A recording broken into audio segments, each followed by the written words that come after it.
अस्सलामुअलैकुम वरहमतुल्लाहि वबरकातुहू। बिस्मिल्लाहिर्रहमानिर्रहीम।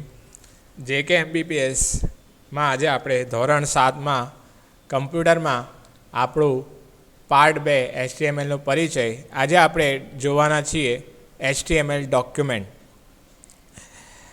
નોટપેડ में કેવી રીતે ઓપન કરવાનું એટલે કે ખોલવાનું, એમાં કેવી રીતે ફાઇલો સેવ કરવાની અને એને કેવી રીતે આપણે સેવ કરીને શું કેવી રીતે નામ આપવાનું એ આપણે જોવાના છીએ। તો બધા જ છોકરાઓ તમારી ચોપડી લઈને તમારે બેસવાનું છે। પાના નંબર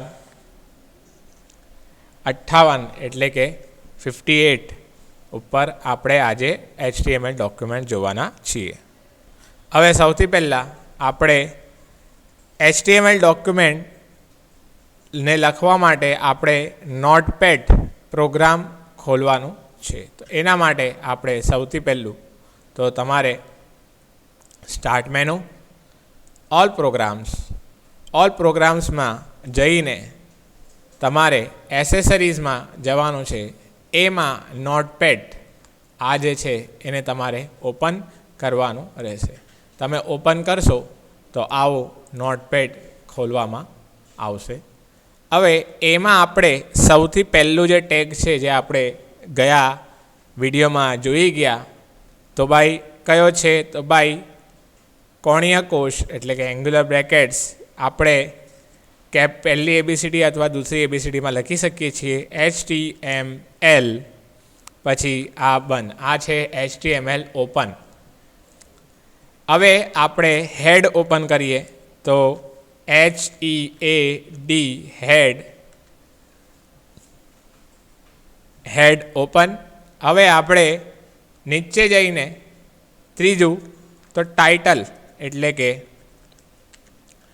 એનું નામ આપણે આપી દઈશું, જેવી રીતે આપણા પાના નંબર 58 ઉપર બતાવ્યું છે 58 ઉપર, એટલે કે માય HTML ડોક્યુમેન્ટ DOCUMENT।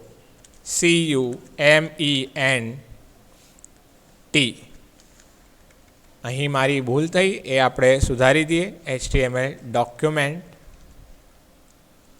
હવે આપણે આને બંધ કરીએ તો હવે જોતા રહેજો બંધ કેવી રીતે થાય છે। તો ભાઈ કોણીય કોષ / જેવી રીતે અંદર છે TITLE અને આ આપણું જે અહીં મેં ટાઇટલ ઓપન કરેલું, આ ટાઇટલમાં આપણે જે લખ્યું છે એ અહીં સુધી છે, બરાબર। આટલી વસ્તુ છે એ તમને ટાઇટલમાં જોવા મળશે અને એ જે ટાઇટલ અહીં જે ઓપન કરેલું એ અહીં ક્લોઝ કરી દીધું। હવે આપણે એના પહેલાં આપણે શું ઓપન કરેલું, તો હેડ ઓપન કર્યું હતું। હેડ ઓપન કરેલું તો હવે તમે હેડ અહીં ક્લોઝ કરી શકો, HEAD હેડ, અને આ તમારું જે હેડ છે એ ક્લોઝ થઈ ગયો। હવે આપણું HTML જ ખાલી ઓપન છે, હેડ આપણે ચાલુ કર્યું, એમાં ટાઇટલ લખ્યું, ટાઇટલમાં આપણે માય HTML ડોક્યુમેન્ટ ને ટાઇટલ બંધ કરી દીધું। આનું કામ પૂર્ણ થઈ ગયું એટલે આપણે એને બંધ કરી દીધું, અને હેડનું પણ કામ પૂર્ણ થઈ ગયું એટલે આપણે હેડને પણ બંધ કરી દીધું છે। હવે નીચે જઈએ તો બીજી લાઇનમાં તમારે બોડી લખવાનું છે। તો આપણે BODY બોડી ઓપન અને બોડી ક્લોઝ કરી દઉં। હવે આપણે એના નીચે જગ્યા છોડીને અહીં આપણે લખી શકીએ છીએ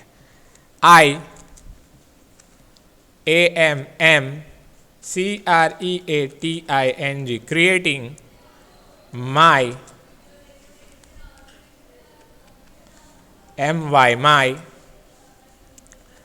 FIRST first HTML જે આપણે કેપિટલમાં લખીશું HTML ડોક્યુમેન્ટ અને ફૂલ સ્ટોપ. આપણે લખીશું. હવે આ જગ્યા વધારાની છે એટલે હું આને ડિલીટ કરીને બોડી ક્લોઝ થઈ ગયું. મારો બોડીનું જે કામ હતું એ પૂર્ણ થઈ ગયું. બોડીનું જે કામ હતું એ પૂર્ણ થઈ ગયું. તો મેં અહીં નીચે બોડી બંધ કરી દીધી. એમાં આપણે લખ્યું છે I am creating my first HTML document. ને અહીં મેં બોડી ઓપન કરેલી, અહીં મેં બંધ કરી દીધી. હવે આપણે નીચે જઈને આપણું ડોક્યુમેન્ટ જેટલું લખવાનું હતું તેટલું આપણે લખી દીધું. હવે આપણે છેલ્લા HTML બંધ કરવાનું ભૂલવાનું નહીં. તમે બંધ નહીં કરશો તો તમારું ડોક્યુમેન્ટ આગળ ચાલશે નહીં. તો HTML બંધ કરી દીધું. હવે એને આપણે સેવ કરવાના છીએ. જેવી રીતે પાના નંબર 59 ઉપર છીએ. તો તમારે આ જે છે તમારું માઉસ પોઇન્ટર એ તમારે જોવાય છે. માઉસ પોઇન્ટર તમારે ફાઇલ પર લાવવાનું. ફાઇલમાં જઈને તમારે ન્યૂ ઓપન અને સેવ ઉપર તમારે ક્લિક કરવાની રહેશે. અથવા તમે કીબોર્ડ પર Ctrl+S દબાવશો, CTRLની જે કી છે એ અને S દબાવશો તો પણ તમે તમારું જે ડોક્યુમેન્ટ છે એ સેવ કરી શકો છો. આપણે સેવ ઉપર ક્લિક કર્યું. હવે સેવ પર જ્યારે આપણે ક્લિક કરીએ તો આવો એક ડાયલોગ બોક્સ ઓપન થાય છે જે તમારા 60 પાના નંબર પર છે. હવે તમારે અહીં ફેરફાર થોડું કરવાનું રહેશે. આપણે આ જે ડોક્યુમેન્ટ છે એને લાઇબ્રેરીઝમાં ડોક્યુમેન્ટમાં આપણે સેવ કરી દઈએ. ડોક્યુમેન્ટમાં હવે આપણે અહીં નામ લખીશું ફર્સ્ટ HTML. હવે અહીં તમારે એક વસ્તુ યાદ રાખવાની છે કે આ જે છે .html, જો અહીં હું ફાઇલનું નામ લખું છું એ તમારે ફરજિયાત યાદ રાખવાનું છે. FIRST first HTML. બરાબર, આ મેં આટલું લખ્યું. હવે અહીં આગે તમે તમારા ચોપડીમાં પાના નંબર 60 ઉપર જોઈ શકો છો. પાંચમો જે પોઈન્ટ છે, ફાઇલ નેમમાં તમે જે નામથી ડોક્યુમેન્ટ સેવ કરવા ઈચ્છતા હોય તે નામ ફર્સ્ટ HTML. હવે જે ફર્સ્ટ HTML છે ને આ આપણું નામ થયું.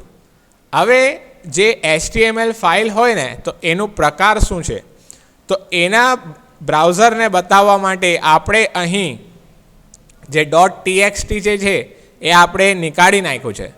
તો આપણે અહીં લખવાનું શું પછી, બરાબર? તો આપણે ફરજિયાત બધા જ નામની આગે, જો દાખલા તરીકે હું ફર્સ્ટ HTML નથી લખતો, હું લખું છું ANGLO JKMBPS .HTML જે છે એ તમારે બધી જ HTMLની ફાઇલમાં આગળ આ જ એક્સટેન્શન લગાવવાનું હોય છે. જે નામ છે ફાઇલનું આ થયું એંગ્લો JKMBPS. બરાબર. હવે આપણે ક્યાં સેવ કરી રહ્યા છે, તો ભાઈ ડોક્યુમેન્ટ્સમાં સેવ કરી રહ્યા છે. તો આ આપણું થયું સેવ. તો હવે જો મારું જે નામ છે એ અહીં તમે જોઈ શકો છો ઉપર ટાઇટલ બાર ઉપર એંગ્લો JKMBPS .HTML.